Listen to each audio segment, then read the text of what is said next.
Alô, alô. Eba, já tem alguém aí? Bom dia, gente. Vamos chegando. Começando um pouquinho mais cedo aqui, para dar tempo de todo mundo chegar e se acomodando.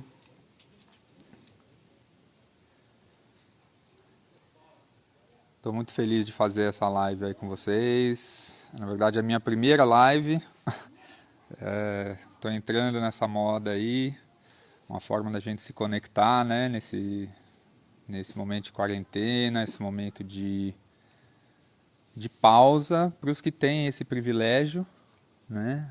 Eu comecei a semana na segunda-feira participando de uma live com o pessoal da Mandala, Siddhartha Ribeiro e o Plínio, Plínio Kutait, sobre coronavírus e saúde mental, e eu chamei a atenção sobre isso aí, né?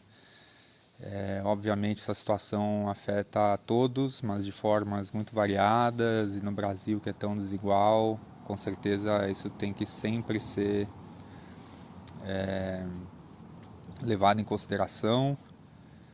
Então, eu acho que para quem tem o privilégio, como eu tenho, de poder estar usando esse momento para fazer uma pausa reflexiva, reside aí, residem aí algumas oportunidades profundas, né, da gente repensar o nosso estilo de vida, as nossas prioridades. E também da gente estar junto de alguma forma, pessoas que moram distantes, muitos que a gente não se conhece pessoalmente. Acho que deve ter gente chegando aí que eu conheço pessoalmente. É um prazer estar com todos vocês. Hoje vou falar de um assunto que não tem muito a ver com o coronavírus, mas de certa forma também tem, mas eu não vou focar nessa relação. E E por que hoje, né? Acho que a maioria de vocês, se está chegando nessa live, já deve saber disso. Quem for ver depois a gravação. Hoje, porque 19 de abril é o chamado Dia da Bicicleta. É um dia comemorativo, celebrativo de uma grande descoberta científica, um marco histórico, né? Não é exatamente o aniversário do LSD, né? O LSD tem 3 aniversários, é uma longa história dessa substância. E hoje eu quero falar não só do LSD, que é o assunto que vai dominar o dia entre as pessoas que têm interesse nas substâncias psicodélicas, na ciência psicodélica e todos os tópicos relacionados, mas falar do Albert Hofmann, né, que é o químico responsável por essa substância e outras mais. Então hoje a gente vai conversar sobre isso. Estou vendo alguém aqui também comentando, sim, hoje é Dia dos Indígenas no Brasil, na América do Sul, 19 de abril também é o Dia dos Indígenas. Hoje tem muitos eventos rolando e hoje à noite, ao redor das 8 da noite de Brasília, eu vou falar algumas palavras no encerramento de um evento chamado Sacred Solidarity, que está sendo organizado pela MAPS e pelo Thank You Plant Medicine, é uma organização dos Estados Unidos, um movimento gringo, né, que começou esse ano, esse Thank You Plant Medicine. E vou participar lá também, vai estar Joana Ticuna ao meu convite, vai cantar também no encerramento do evento, vão ter outras lideranças indígenas lá. E tem muita coisa rolando online com os indígenas, Ailton Krenak está dando palestra, tem indígenas cantando e debate, muita coisa acontecendo. Então, falando do Albert Hofmann, né, e eu fiz uma provocação no Facebook, né, no Instagram, whatever, nas redes aí. Acho que essa história ela é contada, em geral as pessoas falam que o Albert Hofmann descobriu o LSD, né, e eu queria começar daí. O LSD não foi descoberto, o LSD foi inventado, é uma invenção. E essa não é uma diferença pequena, sem significado, né? Essa é uma diferença importante, ele refletiu sobre isso nos livros escritos dele. Quero mostrar para vocês aqui um pouquinho da onde que eu tiro essas coisas, né? Não é da Wikipédia, não é do WhatsApp. Então, vou compartilhar com vocês aqui. Esse aqui é o primeiro livro, mais famoso, né? É uma espécie de autobiografia dele, né? LSD, My Problem Child, né? E que tem um subtítulo aqui de Reflections on Sacred Drugs, Mysticism and Science. Então, seria LSD, Minha Criança Problema, Reflexões sobre Drogas Sagradas, Misticismo e Ciência. Nossa, um título bombástico, né? Pausar um segundo para digerir esse título, né? Ciência, misticismo, num mesmo livro já seria algo polêmico e que faria esse livro ser barrado em bibliotecas universitárias e eu sei que ele é barrado, porque eu já frequentei muita biblioteca universitária e quase nunca achei esse livro por aí. Ele ainda fala de drogas sagradas, né, que hoje parece um absurdo, né, nesse mundo que transformou essa palavra drogas, como eu falei na aula da perestroika anteontem, que no Brasil droga virou até adjetivo de coisa ruim, mas isso é só no Brasil que é assim, né.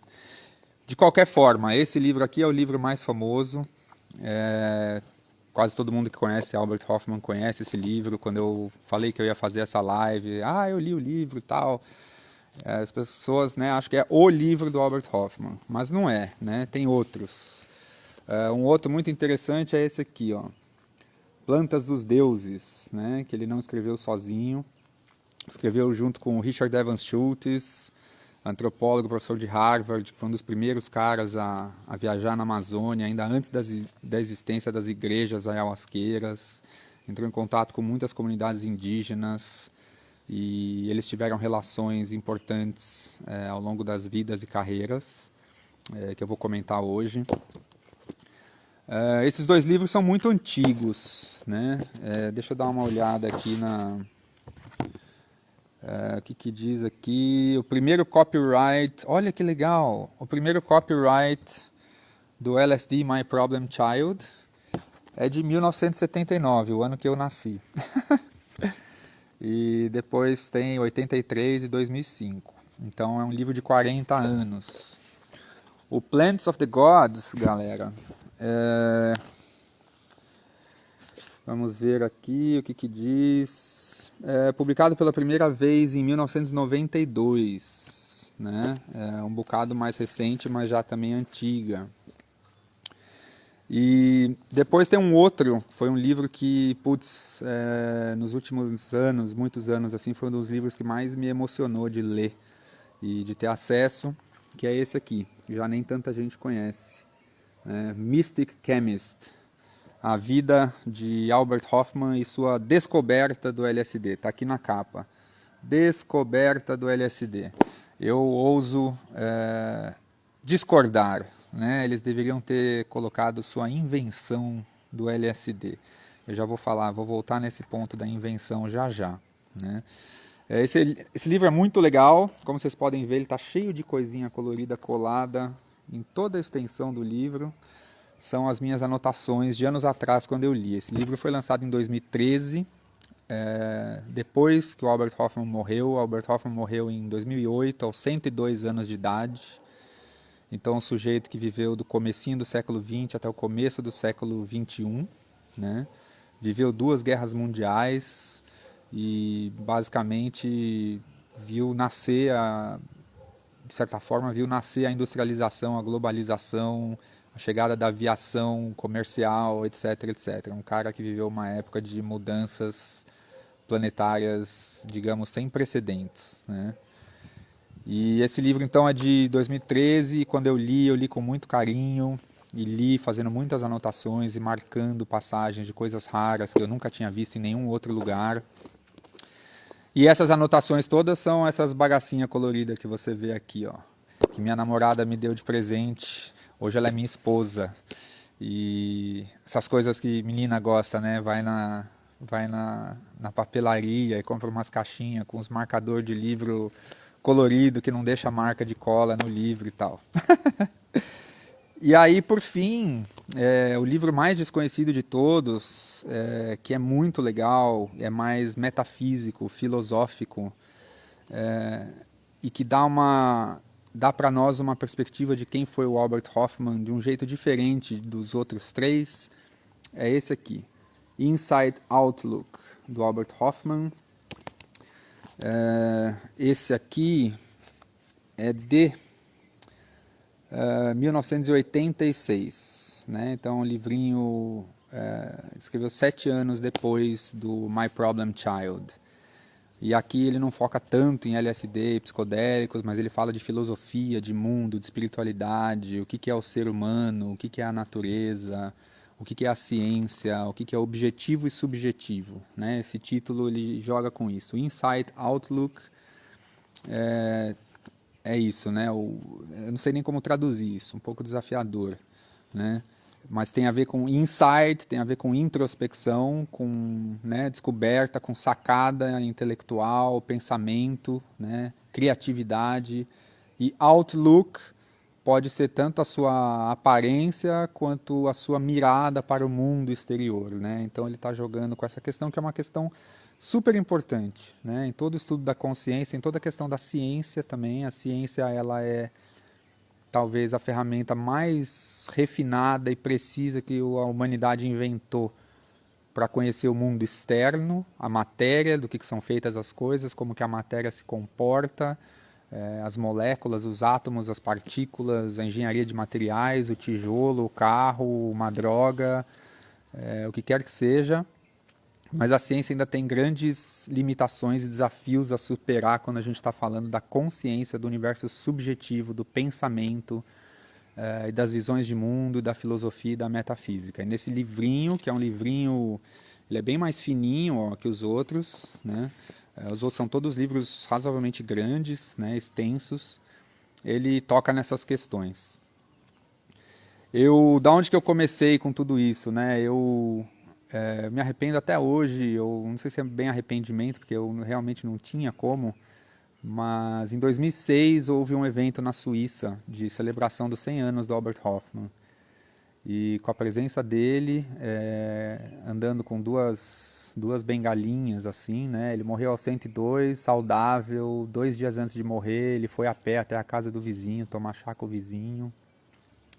Sempre foi um cara muito saudável. Em 2006 teve esse evento na Suíça, eu soube, eu já estava interessado no assunto, eu já lia sobre psicodélicos, eu tinha terminado meu mestrado em psicofarmacologia, sonhava em fazer doutorado nessa área, não encontrava ninguém para me orientar, para abrir esse campo dentro das universidades no Brasil. E eu queria ter ido no evento, eu teria conhecido o Albert, mas eu não tinha dinheiro, eu não tinha condição de viajar para um dos países mais caros da Europa, que é a Suíça, para ficar lá 3, 4 dias nesse evento. Não fui e, enfim, perdi uma chance grande na vida, que até hoje eu tenho essa chateação, assim, puta, se eu tivesse dado um jeito de ir, olhando em retrospectiva, dá essa sensação de que eu devia ter feito algo para estar lá. Mas é isso, eu conheci muita gente que conheceu Albert Hofmann pessoalmente, como Amanda Fielding, como Franz Vollenweider, que é um suíço que reiniciou as pesquisas com LSD, usando neuroimagem lá na Suíça. Eu visitei o hospital na Suíça, onde eles fazem esses estudos. A maioria de vocês deve saber, no meu pós-doutorado, eu fiz estudos sobre as ondas cerebrais durante o efeito da ayahuasca aqui no Brasil, e daí eu ganhei uma bolsa da FAPESP extraordinária, consegui um ano extra no meu pós-doutorado e fui refinar o meu estudo de ayahuasca no Imperial College em Londres, com a equipe do David Nutt e do Robin Carhart Harris, e lá eu participei também do primeiro estudo de neuroimagem do LSD, né? Então, tenho, né, e tive muito contato com pessoas próximas do inventor, né, e que estão levando esse campo adiante e que está se tornando um campo cada vez mais relevante para a psiquiatria, para os estudos da consciência, para a psicofarmacologia e outras coisas mais. Estou vendo comentários aqui, conheço o David Nichols, já tive com ele mais de uma vez, conheço o Stanislav Grof, já viajei com ele por vários lugares, conheci o Ralph Metzner, né, que foi um dos 3 principais personagens dos estudos em Harvard, né? O Metzner foi aluno do Timothy Leary. Então eu estou nisso há bastante tempo, conheci o Sasha Shulgin também, conheço muita gente que está agora na nova geração de estudos. Estive em Praga, visitei o hospital onde o Grof tomou LSD pela primeira vez lá em Praga. Eu estou nisso há muito tempo, basicamente. E aí essa questão da invenção, né, que eu insisto nisso, eu vejo que até a MAPS posta no Instagram, Albert Hoffman, o descobridor do LSD. Mas nesses livros ele coloca que não foi bem assim, né? E é muito interessante, eu gosto muito as histórias que me interessam, eu gosto de chegar o mais próximo possível da fonte original dos acontecimentos. E ele escreveu, né, que não foi exatamente uma descoberta. O que ele descobriu de fato foram os efeitos psicoativos do LSD. Porque isso ele não suspeitava e ele descobriu em si mesmo de forma acidental. Mas o LSD, ele inventou. Então, o que aconteceu? O Hoffman, ele se formou em química no final dos anos 20, 1920, e ele estava interessado em química natural, né? Na época, a química sintética estava despontando como futuro para os profissionais da área, que era a área que estava todo mundo indo, e a química natural estava sendo química orgânica, né? Que é o termo mais técnico, estava sendo desfavorecida, estava saindo de moda, né? Mas ele queria química orgânica, ele continuou em química orgânica e aí ele estava trabalhando com ergot. O ergot é um fungo que cresce no centeio, no trigo, né? Coisas assim. É um negócio comprido, assim, meio roxo, né? Que dá nessas plantações, nesses grãos. E o ergot é um fungo que produz... Os fungos, né, em geral, produzem muitas substâncias químicas que podem ser de interesse farmacêutico, farmacológico e médico, e podem ser toxinas também, venenos poderosos. E aí o Hoffman começou a trabalhar com ergot. Na época que ele começou a trabalhar com ergot, alguns químicos americanos tinham identificado qual que era a principal molécula do ergot, que é o ácido lisérgico. Muita gente chama o LSD de ácido lisérgico, mas o LSD é a dietilamida do ácido lisérgico. O ácido lisérgico é uma molécula natural do ergot e o Hoffman começou a fazer modificações do ácido lisérgico no laboratório, ou seja, ele começou a criar moléculas semissintéticas. Então ele pegava o ácido lisérgico, que a gente pode chamar de natural, e ele ficava adicionando pedaços e fazendo modificações na molécula do ácido lisérgico, tirando uns carbonos aqui, adicionando uns carbonos e oxigênios ali, etc. e tal, para tentar desenvolver novos medicamentos. Ele trabalhava na indústria Sandoz, na farmacêutica suíça, que depois foi comprada por outra empresa, mas tem alguns medicamentos que ele fez que existem até hoje no mercado, né? E aí hoje de manhãzinha, antes de começar a live, eu estava revendo aqui no Mystic Chemist as minhas anotações para lembrar algumas coisas para essa live. E eu achei um quadro muito interessante aqui. Estou procurando aqui para vocês, espera um pouquinho, ver se eu acho.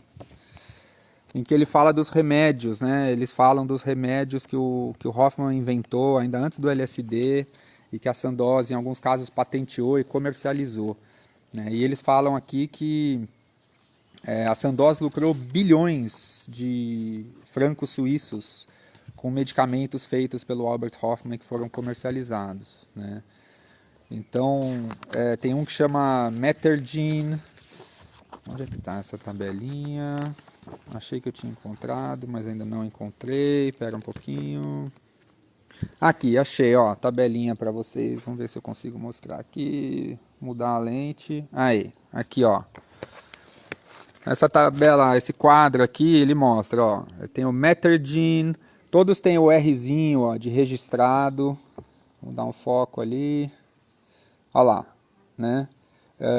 Tem o nome da substância química, o nome comercial do medicamento, quando que foi, olha lá, patenteado em 1939 e começou a entrar no mercado em 1946. Tem a Hydergin, tem o Dihydrogot e tem a Bromocriptine. São medicamentos, a maioria deles, né, quase todos esses medicamentos, eles são do sistema serotonérgico, né, um dos neurotransmissores. A serotonina, ela tem esse nome porque é de serum, é de plasma, de sangue, e tonina de tônus. São coisas que mexem com a contração dos vasos sanguíneos. Então são medicamentos que podem ter efeito cardiovascular, basicamente.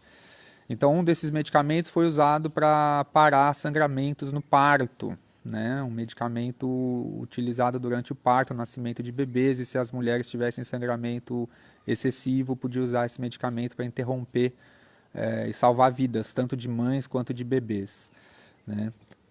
Então, o Hoffman trabalhou com inúmeras modificações da molécula do ácido lisérgico, né?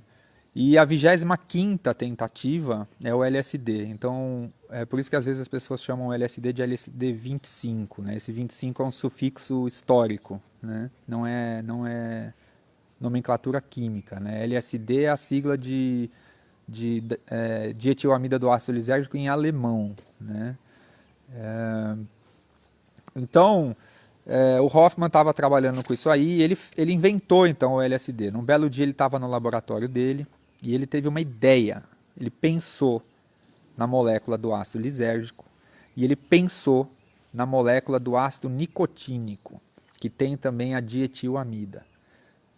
Esse radicalzinho de alguns carbonos e oxigênios. E aí ele pensou, o que seria que aconteceria se eu pegar essa dietilamida, essa anteninha de uma molécula e colocar na molécula do ácido lisérgico e fazer a dietilamida do ácido lisérgico. Então, antes dela existir no mundo material como uma molécula e uma partícula, ela existiu somente na mente do Albert Hoffman. Isso não é uma descoberta, isso é uma invenção. O cara primeiro ele pensa uma coisa, depois ele vai no mundo e faz, manifesta. É igual inventar a lâmpada. O cara pensou e fez centenas ou milhares de tentativas até conseguir construir uma que funcionasse de fato no mundo material e concreto. Então o Hoffman inventou o LSD. E aí, uma vez que ele inventou essa molécula, isso foi em 16 de novembro de 1938. Esse seria talvez o aniversário do LSD, né? Ela foi passada pelos protocolos, pelas fases de testagem dentro da indústria Sandoz. Eles testaram essa molécula em ratos, em estudos em roedores e talvez coelhos, se não me engano, mas ratos com certeza, né? E aí eles identificaram alguns potenciais de mudar a pressão sanguínea, mudar a frequência cardíaca nos ratos, que os ratos andavam mais dentro das caixinhas, ficavam perambulando mais, mas eles não identificaram que ela teria nenhum potencial melhor do que moléculas que já estavam no mercado ou que já estavam mais avançadas e que ele mesmo tinha feito, e descartaram o LSD. A indústria considerou que essa molécula não tinha mais potencial e, portanto, ela recebeu o carimbo de descartada. E segundo o protocolo da Sandoz na época, quando chegasse nessa conclusão, né, nas diversas, pensa num fluxograma, né, os caras vão fazendo estudos e dependendo do resultado vão fazendo outros estudos e tem moléculas que vão sendo descartadas e tem moléculas que vão chegar lá no fim do fluxograma e vão virar medicamentos. E o LSD caiu numa ponta do fluxograma que era descartado, nunca mais olhe para isso, não vale a pena, não vamos mais investir nisso. E assim ficou por 5 anos. Descartado, desconhecido, sem relato, sem interesse nenhum de ninguém. Mas o Hoffman escreve que ele ficou com uma intuição, né? Algo que não era racional, que não era lógico, que ele não tinha evidência para ficar pensando, mas vira e mexe ele pensava no LSD e pensava que o descarte tinha sido um equívoco e que tinha algo mais ali que ele precisava olhar melhor, ele precisava estudar melhor aquilo, e que aquilo não estava certo, ele tinha uma sensação subjetiva. Essa não é a forma como os cientistas gostam de contar sobre os descobrimentos científicos. A ciência gosta de se dizer muito racional, lógica, né, e linear, mas não é bem assim em todos os casos, né? Tem várias ocorrências interessantes de descobertas nos sonhos, a tabela periódica, por exemplo, etc. e tal. E aí o Hoffman decidiu, então, em 1943, quando estava já estourando a Segunda Guerra Mundial, ele resolveu quebrar o protocolo da empresa. Né? Ele tipo, desrespeitou as normas do empregador dele e ele foi para o laboratório dele ressintetizar o LSD sem saber porquê, sem ter uma boa justificativa, sem pedir permissão. Ele foi lá e fez. Né? E aí ele relata que no final dessa síntese ele começou a se sentir estranho, ele começou a se sentir um pouquinho assim, um pouquinho de perda de equilíbrio, umas sensações corporais meio estranhas, o corpo meio se sentindo diferente, talvez nauseado. E aí, quando ele fechava o olho, ele tinha umas visões caleidoscópicas. Né? Na época, eles usavam muito esse termo caleidoscópico para descrever. E ele ficou muito intrigado, né, com aquilo e ele começou a achar que ele tinha se intoxicado com aquela substância ou com alguma outra que ele usou, né, no laboratório. Isso nunca tinha acontecido na vida dele e nunca aconteceu de novo na vida dele. Ele era um profissional exemplar, né, não era descuidado. Né? Ele chegou a dizer que ele acha que talvez ele tenha encostado assim com a mão usando luvas, a luva, né, para proteger de você não absorver pela pele da mão, mas tipo talvez mesmo de luva ele mexendo com aqueles frascos e líquidos ele talvez tenha dado uma reladinha no canto do olho, não sei, absorvido por ali.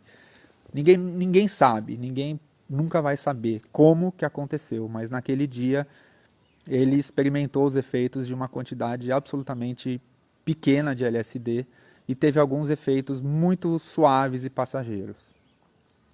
E aí 3 dias depois, né, ele anotou as coisas no caderno de laboratório dele.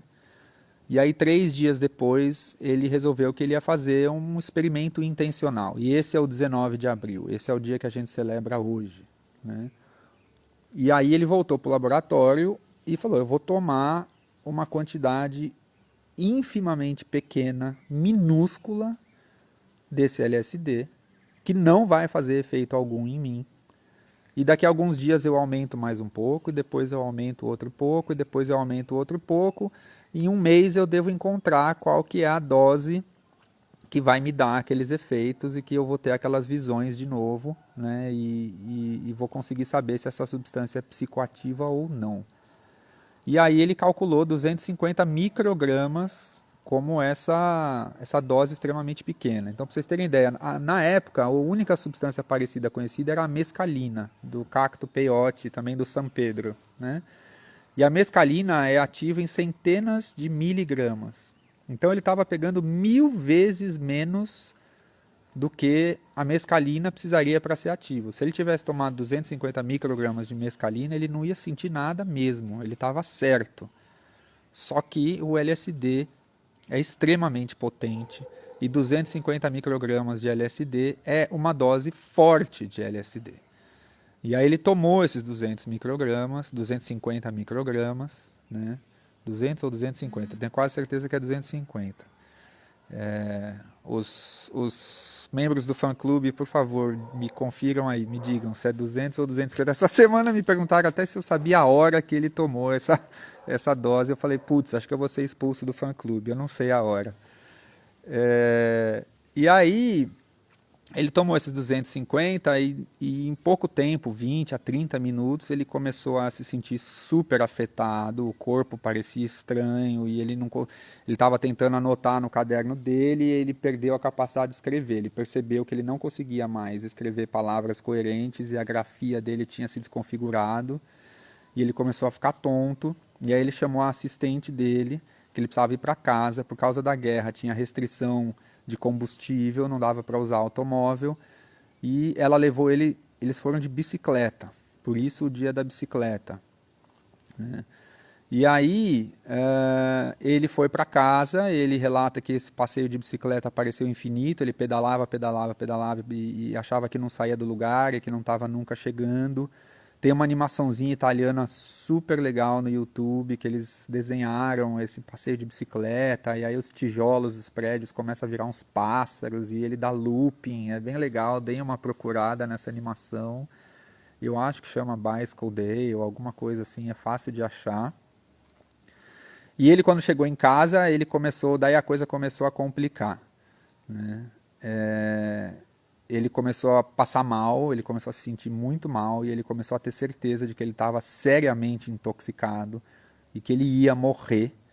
E ele começou a ter muito remorso e se sentir um imbecil, que a mulher dele estava viajando com as crianças, que ele não ia conseguir nem explicar nada para a mulher, e nem escrever uma carta, que a mulher ia chegar em casa com os filhos e ele ia estar morto na sala.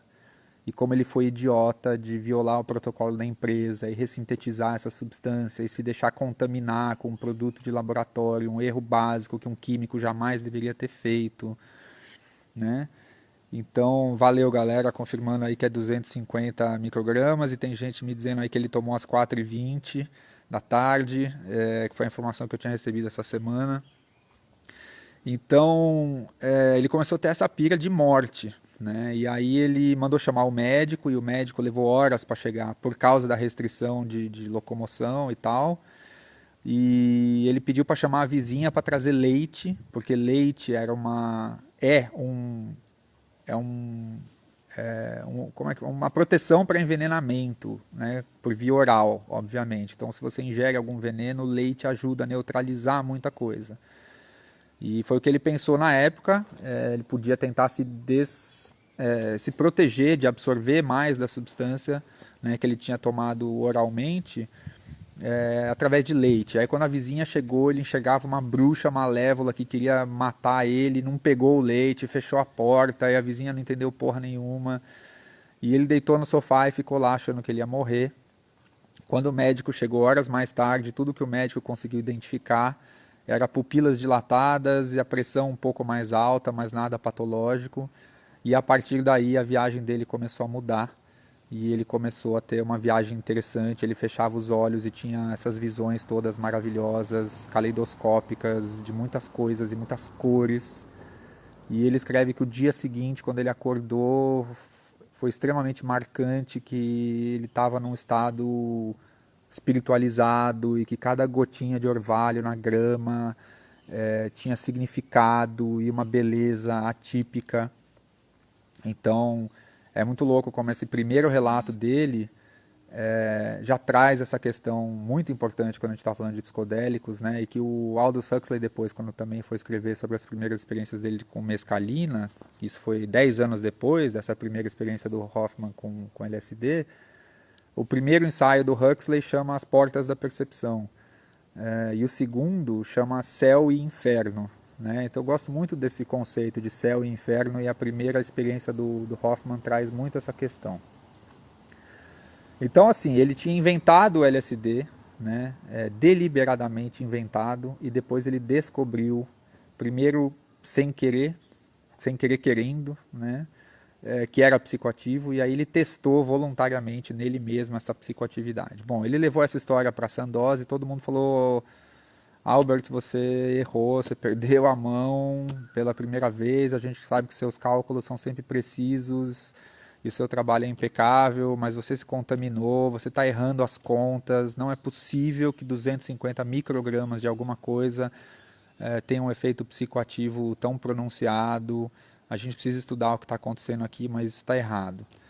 E aí todas as contas foram revisadas, todos os relatórios dele foram lidos pelo pessoal da empresa, e outras pessoas começaram a se voluntariar para fazer testes com doses menores, e a assistente secretária dele fez, e depois alguns outros psiquiatras e diretores da empresa fizeram, e aí ninguém mais tinha dúvida de que ele tinha inventado e descoberto o psicoativo mais potente da existência, né?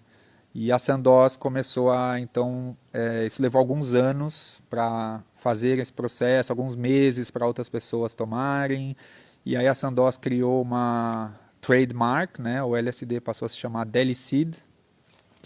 Tem aqui no livro, tem umas fotinhos. Uma das delícias desse livro Mystic Chemist, que eu estou compartilhando com vocês, é a imagem, né? É um livro grande, é um livro muito bem ilustrado, né? Os outros são... o LSD My Problem Child é basicamente um livro só de texto, né? Esse aqui não, esse aqui é muito bem ilustrado, né? E tem foto do frasquinho de LSD. Deixa eu ver se eu acho aqui pra vocês. Ó, aqui tem foto do ergot. Cadê? Ó, o ergot é isso aqui. Essa parte mais roxa aqui que cresce, né?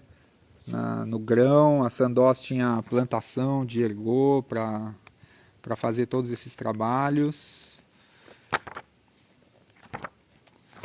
Acho que é mais para frente. Pera aí, galera. Olha lá, aqui tem, ó, caixinha de Deli Seed, né, com várias ampolas. Aqui tem um livrinho sobre o LSD, o Deli Seed da Sandoz. Aqui tem ele no laboratório. Em algum lugar, aqui tem o desenho dele, feito pelo Albert Hofmann, da estrutura do LSD.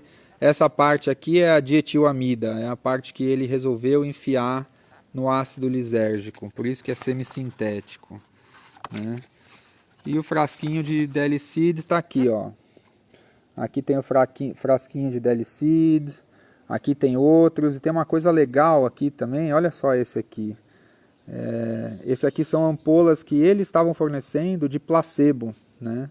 Ampolas iguaizinhas, né? Ampolas idênticas às do LSD, só que só de nada, né? De água, de que quer que seja o líquido em que o LSD está diluído ali no DLCD, o mesmo líquido, que era para os pesquisadores, psiquiatras, psicólogos e cientistas da época começarem a fazer experimentos usando a metodologia duplo cego, que hoje é tão importante e que na época estava nascendo essa metodologia, nessa mesma época, né? Então o LSD foi, como o DLCD, ele foi fornecido gratuitamente pela Sandoz para pesquisadores em muitos lugares do mundo, né, durante uns 10 anos ou mais. Em algum lugar do livro tinha também, aqui ó, vocês verem que eu não estou inventando história, ó.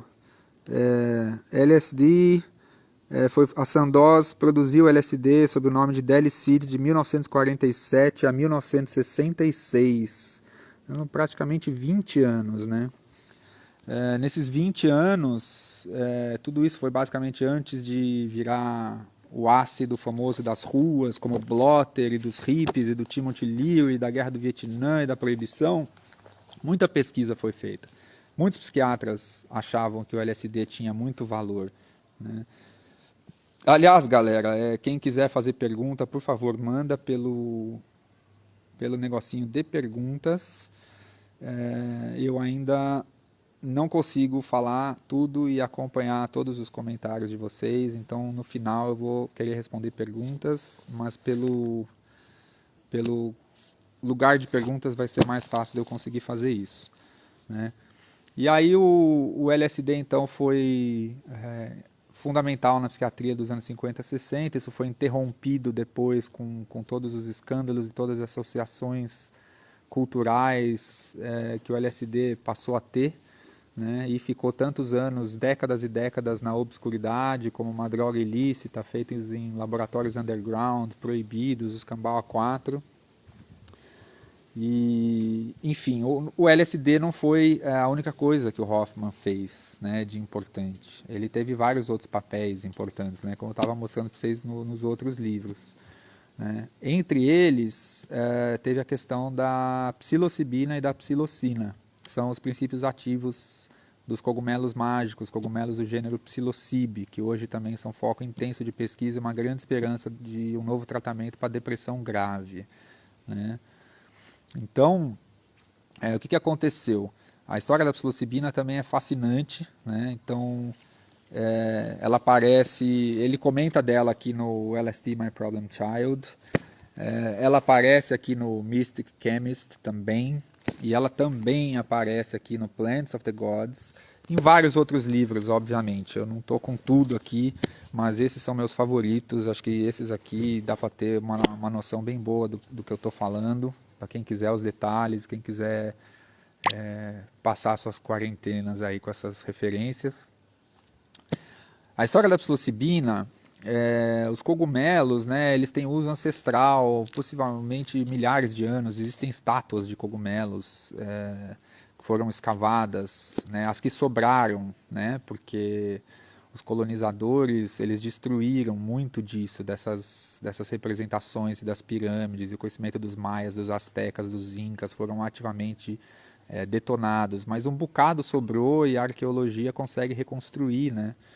E tem essas estátuas, vocês podem procurar isso, tem estátuas em vários lugares da América Central, que meio que veneram o cogumelo, né, como uma divindade. E foi só em 1953, se não me engano, que um banqueiro, Robert Gordon Wasson, de Nova York, ele era fissurado por tudo sobre cogumelos alimentícios, venenosos, etc. e tal. E ele ficou sabendo desses cultos de veneração a cogumelos sagrados, e ele tinha grana, e quem tem grana adora se meter em coisas exóticas, é assim até hoje. Toda a história da psicodelia tem vários personagens exóticos milionários. E o Wasson ficou sabendo que no México ainda sobreviviam cultos ao cogumelo sagrado. E ele foi procurar, né? Não tá aparecendo o box das perguntas. Ué, pra mim não diz que eu tenho que ativar nada. Tem alguém aí que manja das opções de stories e possa me ensinar? Eu vejo que tem uma galera querendo entrar, mas eu não sei por que as perguntas estão desativadas, galera. Tô tentando, galera, ativar as perguntas. Eu posso desativar os comentários, desativar os requests, mas não fala nada das perguntas. Não fala absolutamente nada. Se alguém souber me ensinar aí como é que eu ativo as perguntas, se não eu vou escolher o Marcelo do Pré-Party para anotando as perguntas dos comentários aí e me ajudar no final, me dar essa força na minha primeira live. Então, assim, ele foi lá para o México, o Gordon Wasson, e ele viajou dias e dias, se não me engano, em lombo de burro, para subir uma montanha gigante em Oaxaca, né? E chegar nessa cidade de Huautla de Jiménez, onde eu já estive, já fui e já... Nossa, eu ia espirrar. Ainda bem que a gente tá no online, hein, galera? Daqui a pouco sai esse espirro. E ele chegou em Huautla de Jiménez e conseguiu achar uns mexicanos lá para fazer tradução e tal. E ele tinha um fotógrafo também, um jornalista junto com ele.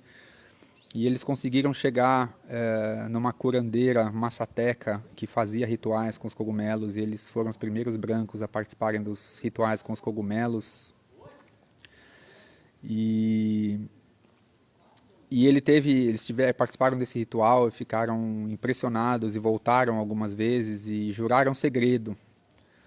Ela pediu que eles tinham que jurar segredo. Esse ritual estava escondido dos colonizadores e dos colonizadores e dos, enfim, invasores, dos espanhóis, né? Eles ficaram aí, imagina, séculos, né? Desde a chegada dos espanhóis até 1950. E esses massatecas lá no topo da montanha, um lugar maravilhoso. Você abre a janela das casinhas, as nuvens estão embaixo de você. Você olha para baixo, você vê as nuvens. Você vê em cima delas, você vê o céu lá longe com mais nuvens mais altas.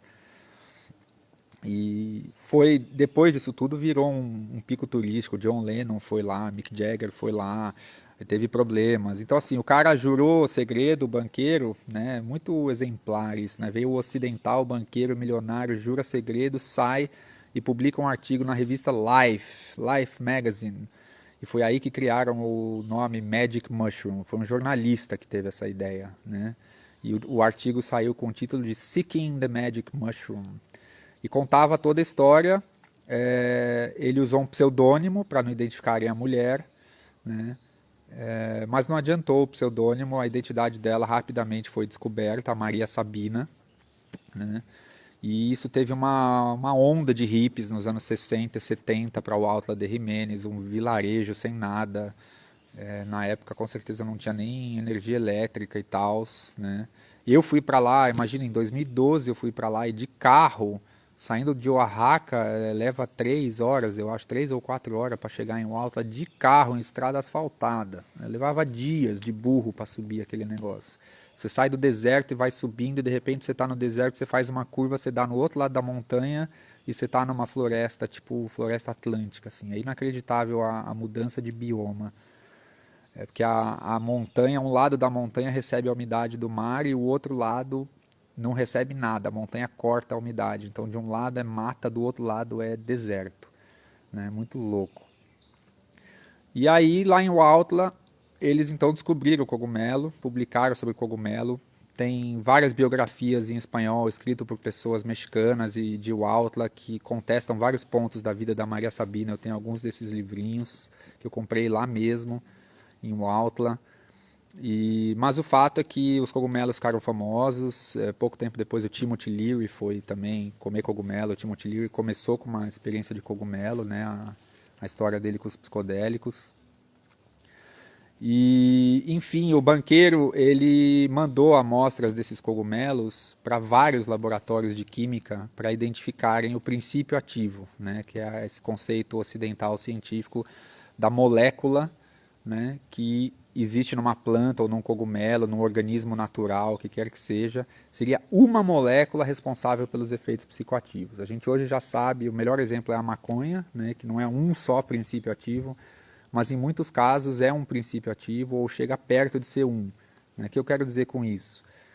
Os cogumelos, por exemplo, é possível que a psilocibina sozinha seja responsável por 70% a 90% dos efeitos do cogumelo, se não mais. Existem outras moléculas, mas pouco estudadas, e se elas tiverem alguma contribuição, é menor. Né? Então aquela molécula pode ser dita o princípio ativo. No caso da maconha já é mais difícil falar que o princípio ativo é o THC. A gente já sabe isso hoje muito bem. Nos anos 80 essa era a interpretação, de que era o princípio ativo, era o THC no singular. Hoje são centenas de canabinoides, o segundo mais importante é o canabidiol. Né? Mas enfim, quanto ao cogumelo, ele mandou amostras de cogumelos para muitos laboratórios. E ninguém conseguiu identificar princípio ativo nenhum, ninguém sabia o que fazer com aquilo. Os estudos de química da época e os testes em rato não diziam muita coisa. E aí o Wasson ficou sabendo do LSD e do Hoffman e falou, esse cara deve poder me ajudar. E aí ele mandou amostras de cogumelos para o Albert Hoffman. E o Albert Hoffman passou para uns assistentes dele, ele conta isso aqui nesse livro. Eu estava conferindo uns detalhes hoje de manhã, porque eu tive umas conversas num congresso em outubro, e algumas pessoas não acreditavam em algumas coisas que eu vou contar agora para vocês, e eu fui conferir no livro se eu não estava inventando fake news, se eu não estava com memórias falsas de coisas que não aconteceram, e eu fui consultar e está certinho, a minha memória estava certa. Ele começou a testar os cogumelos e pediu para os assistentes testarem em rato e ninguém conseguia concluir porra nenhuma sobre se era psicoativo ou não e quais seriam os extratos que conteriam os princípios ativos ali no cogumelo. Né? Então ele resolveu fazer uma experiência pessoal, ele resolveu ingerir os cogumelos. Ele falou, bom, isso aqui parece que é parecido com LSD, então eu já tenho uma pista de que tipo de molécula que eu devo buscar, né, e que tipo de método eu precisaria usar. E aí eu vou mostrar aqui para vocês, ó, a página em que ele coloca isso aqui. Esse aqui é o LSD My Problem Child. Página, cadê a página? Tá aqui embaixo. Página 126, né? Então ele coloca aqui, ó, pera aí, galera, talvez de lado assim, não sei se fica bom no story, na live. Vou achar uma posição aqui, ó. Aí, consegui. Então aqui ele fala o seguinte, ó. Nenhum dos extratos mostrou um efeito inequívoco, tanto no camundongo quanto no cachorro. Olha só, deram extrato de cogumelo para os cachorros, para tentar identificar qual extrato era psicoativo, e fracassaram. Então a gente ficou em dúvida se os cogumelos cultivados e secos em Paris, esses que ele recebeu do banqueiro, não eram de Huautla, já estavam sendo cultivados em Paris. Se eles eram ativos ou se eles tinham perdido a psicoatividade por alguma razão. Isso só poderia ser determinado por experimentos com o cogumelo em um ser humano. Como no caso do LSD, eu fiz esse experimento fundamental em mim mesmo. né, já que não é apropriado para pesquisadores pedir para nenhuma outra pessoa realizar um experimento em si mesma, porque pode ter um certo risco, né? Então ele achou que não seria ético ele pedir para nenhum assistente dele comer esse cogumelo, e ele mesmo fez isso, né? Voltando aqui para a mesma página, né? Aí ele fala, ó, nesse experimento eu comi 32 cogumelos Psilocybe mexicana. Esse é um cogumelo que é pequenininho, né? Juntos os 32 pesavam 2,5 gramas quase, né? Isso correspondia a uma dose média, de acordo com os relatos do Wasson e do Hein, né? Como usado pelos curandeiros. E aí depois aqui em itálico vem a descrição dele subjetiva, né? E ele foi tendo algumas visões de imagens astecas e mexicanas e etc e tal. E aí depois dessa autoexperimentação, ele já sabia o que procurar e ele sozinho fez os extratos, isolou os extratos, achou o extrato psicoativo, isolou a psilocibina e a psilocina, que são as duas moléculas que ele mesmo nomeou. Tudo isso sozinho, né, depois de uma experiência pessoal e tendo todo o conhecimento de química que ele já tinha. Então sozinho, batendo várias equipes de química que fracassaram em identificar os princípios ativos do cogumelo. A partir daí, né, a Sandoz começou a fornecer a psilocibina, né, em comprimidos. Isso chegou no Timothy Leary. Enquanto ele ainda estava em Harvard, na verdade, ele fez mais estudos com psilocibina do que com LSD. E uma outra história muito interessante é que o Hoffman, ele foi convidado pelo Wasson e ele viajou para o Huautla e ele levou os comprimidos de psilocibina e eles fizeram uma velada, como os maçatecas chamam esses rituais em espanhol, né? Eles têm a língua deles, mas eles falam espanhol também. A velada, eles participaram lá e ofereceram os comprimidos de psilocibina para ela fazer, dizendo que o cientista tinha colocado o espírito dos cogumelos no comprimido. E o relato do Wasson é que ela fez e gostou e falou que tinha de fato tido efeitos e que agora ela poderia fazer veladas independente da época que os cogumelos costumavam crescer, né? E por fim, uma outra história interessante é a história do LSA, né, que é uma planta Ololiuque, né, que também tinha relatos do Schultz. O Schultz tinha documentado isso, de que os povos ali da América usavam essa planta também de formas sagradas, como plantas dos deuses, e ninguém sabia o princípio ativo. E o Hoffman, que foi identificar a amida do ácido lisérgico nessa planta, né, e que é o LSA, que é muito próxima do LSD, né? Então,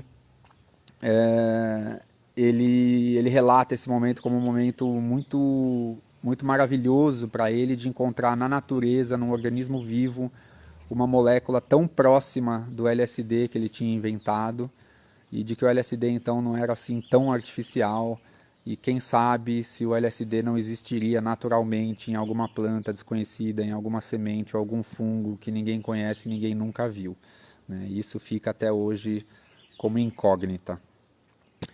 Então acho que isso é o que eu queria passar para vocês hoje, revisar essa história do Hoffman. Eu peço desculpas, vou tentar descobrir por que o meu perguntas e respostas não estava ativado. Marcelo, você do pré-party, que eu estou vendo você comentando bastante aí, você conseguiu anotar umas perguntas para mim? Quer me ajudar a responder as melhores, não necessariamente as suas? Eu gostaria de responder algumas perguntas. Estou aqui vendo um pouquinho os comentários de vocês. Tananana. Não tem muitas perguntas. Quais serotonina? E aí, serotonina? Quais as perspectivas para quem quer trabalhar com psicoterapia psicodélica no Brasil, além do Plantando Consciência? Bom, o meu grupo está trabalhando ativamente, a gente tem uma parceria com a MAPS, a gente está fazendo um trabalho incrível para trazer isso para o Brasil, expandir, trazer cursos e formar psicólogos e psiquiatras. Então, quem tiver interessado em cooperar nessa área, fica de olho, faz contato com a gente, vamos se unir. Os obstáculos são imensos, né? O nosso grupo não é o único grupo no Brasil que está estudando psicodélicos, tem mais gente, né? O Steven Zreher no Rio de Janeiro tem feito trabalhos lindíssimos sobre psicodélicos e neuroplasticidade, em neurônios in vitro e mini-cérebros. O Siddhartha Ribeiro está começando estudos psicodélicos na Universidade Federal do Rio Grande do Norte em Natal. O Draulio Araújo já trabalha há bastante tempo com a ayahuasca. Ainda mais tempo trabalha o Rafael dos Santos na USP de Ribeirão Preto. Né? Então há possibilidades para pesquisa, apesar de que pesquisa no Brasil é um campo árduo, sempre falta recursos. Né? Em termos de psicoterapia psicodélica mesmo, formalmente falando, que eu saiba, o nosso grupo ainda é o único que está adotando essa metodologia de oferecer para pacientes, dentro de estudos rigorosos, controlados, com aprovações da Anvisa, de comitê de ética, para tratar transtornos psiquiátricos graves, específicos, bem diagnosticados, com triagem rigorosa, usando psicoterapia assistida por psicodélicos. Esse conceito é fundamental. O psicodélico não é a cura do transtorno sozinho, tem uma série de outros elementos, né, e protocolos terapêuticos que estão sendo desenvolvidos e podem ser refinados. Eu vou fazer várias outras lives a partir de hoje, aproximadamente semanal, e vou voltar muito nesse tema da terapia psicodélica, do que a gente está fazendo no Brasil, que rumo a gente está tomando. Né? Procurar mais um pouquinho aqui. Ativas, pois é, galera, ativa as perguntas nas carinhas que tem interrogação. Eu clico lá e não tem merda nenhuma de ativar.